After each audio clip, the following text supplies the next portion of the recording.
Good morning বন্ধুরা, তোমরা সবাই কেমন আছো? আশা করি ভালো আছো। আমরাও ভালো আছি। ছবি চন্দন ব্লগের পক্ষ থেকে সবাইকে জানাই আন্তরিক প্রীতি ও শুভেচ্ছা। বন্ধুরা, আজকে চলে এলাম সকাল সকাল নতুন একটা ভিডিও নিয়ে। বন্ধুরা, এখন ঘুম থেকে উঠে পড়েছি। ঘুম থেকে উঠেই ঘরটা একটু ঝাড়ু মেরে নিচ্ছি। আর আমার মেয়ে এখনও শুয়ে রয়েছে, তো সকাল সকাল ওকে এখন আমি ডাকিনি, কারণ একটু শুয়ে থাক, কারণ রাতে দেরি করে শোয় তো। আর এখন এমনি তো স্কুলে যায়, একটু তাড়াতাড়ি উঠতে হয়, সেই জন্য স্কুলে যাওয়ার 1 ঘন্টা আগেই ওকে আমি ডেকে দিই। তো যাই হোক, এখন আমি ঘরটা ঝাড়ু মেরে পোছা লাগিয়ে নিচ্ছি। তো না হলে ও চলতে থাকবে গোটা বাড়ি, তো আমাকে পোছা লাগাতে দেবে না, পুরো ঘর একদম কাদু করে দেয়। সেই জন্য ওর ওঠার আগে আমি ঝাড়ু মেরে পোছাটা লাগিয়ে নিই, যাতে ও উঠে আর ঘরটা নোংরা না করতে পারে। না হলে ও উঠে পড়লে তাহলে যে আমি পুছেছি এর উপরে চলে চলে ও আবার একদম কাদু করে দেয়। সেই জন্য ওঠার আগে আমাকে পুছে নিতে হয়। সেই জন্য আমি উঠে পড়েছি মানে ওকে উঠে নিতে হবে, সেই জন্য আগেই আমি ঝাড়ুটা পোছাটা করে নিচ্ছি। তো যাই হোক, ঝাড়ু পোছাটা পুরো হয়ে গেছে।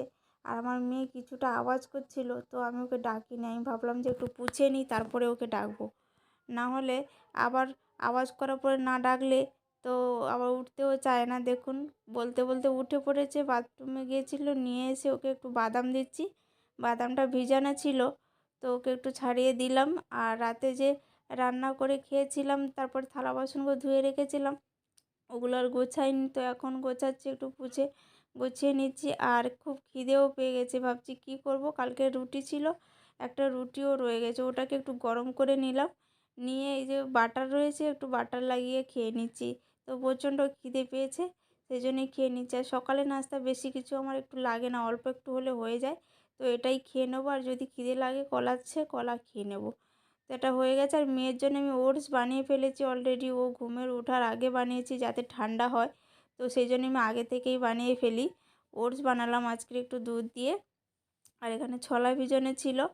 তো একটু খাওয়া দাওয়া করেই চলে এলাম বাথরুমে জামা কাপড় ধুতে। দেখুন, আমার মেয়ে সামনে চলে এসছে বারবার। তো জামা কাপড় রোজই বেশি একটা থাকে, আজকে অল্প একটু ছিল, সেই জন্য আমি বাথরুমেই ধুয়ে ফেলছি। আমার মেয়ে কিছু একটা বলছিল।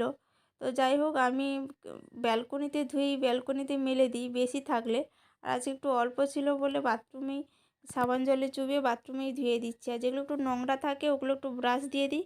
আর দেখুন, স্নান টান করে একদম বাথরুমে থেকে চলে এসেছি ব্যালকনিতে জামা কাপড় মেলবো। আর কালকে যে জামা কাপড়গুলো মেলা ছিল ওগুলো মনেই ছিল না, তো ওগুলো একটু ভিজে ছিল বলে মেলা ছিল। তো ওগুলো এখন শুকিয়ে গেছে সকালে রোদ্দুর পেয়ে। আর এখন দেখুন, ব্যালকনির ফুল গাছগুলো কত সুন্দর হয়েছে। শীতের সময় এখন সার টার দিয়ে রাখছে, সুন্দর হয়েছে। আর এখন দেখুন, নেটটা তুলে রেখেছি, ব্যালকনিতে একটু রোদ্দুর লাগছে, জামা কাপড়ও শুকিয়ে যায়, আমাদেরও ভালো লাগে। তো যাই হোক, এখন চলে এসেছি ভগবানের কাছে ধূপ প্রদীপ জ্বালাতে। তো আমার মেয়ের ওদিকে স্কুলে যাওয়ারও টাইম হয়ে গেছে। ভগবানের কাছে ধূপ প্রদীপ জ্বালিয়ে মেয়ের টিফিনটা রেডি করে ওর ব্যাগের মধ্যে ভরে দিচ্ছি। আর আমার মেয়েকে আজকে স্নান করাইনি, ওকে এখন স্নান করাইনি, ও স্কুল থেকে এলে স্নান করে, কারণ এখন একটু ঠান্ডা পড়ে গেছে।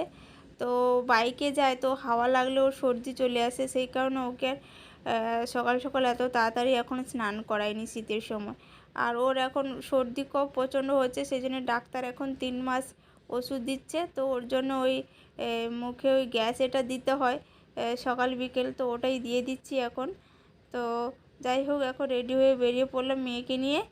তো মেয়েকে স্কুলে ছেড়ে দিয়ে চলে এসেছি, এখন একদম ফ্রি, রান্না করতে লেগে গেছি।